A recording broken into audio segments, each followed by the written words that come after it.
Federal investigators say mistakes made by the pilots brought down Flight 3407. News 4's Jerika Duncan joins us with the latest. Jerika. Yeah, officials disputed some of the contributing factors, but there is one thing officials agreed on.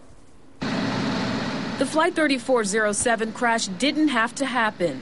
If we want pilots to be at the top of their game, we need to adequately train them. The NTSB determined inappropriate response to an emergency by the captain and first officer led to the crash that claimed 50 lives in Clarence Center last February. The report concludes when the plane lost airspeed, Captain Marvin Rinslow pulled back on the cockpit stick pusher instead of pushing forward.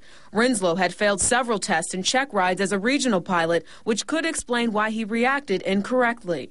In many respects, I feel that this is like a student that was getting passed from grade to grade and at the time of graduation never truly mastered the subject. Other findings included a violation by First Officer Rebecca Shaw. She was texting 5 minutes before takeoff from Newark to Buffalo. Officials also noted endless chatter between the captain and first officer, and pilot fatigue was another contributing factor, but board members weren't in agreement with how much of a role it played in the crash. Were they fatigued?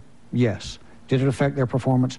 We really don't know for sure. Meanwhile, victims' families continue their fight, partnering with lawmakers in Washington, D.C. They want to ensure pilots are required to have more experience, which could help prevent another major airline tragedy like Flight 3407. Today's aviation industry is safe. The skies and the airplanes in which we ride are safe. But just because the airplanes are safe and the industry is complying with FAA regulations does not mean that we're doing enough. Meanwhile, Colgan Air issued a statement insisting the crew was trained properly. Reporting live, Jerika Duncan, News 4.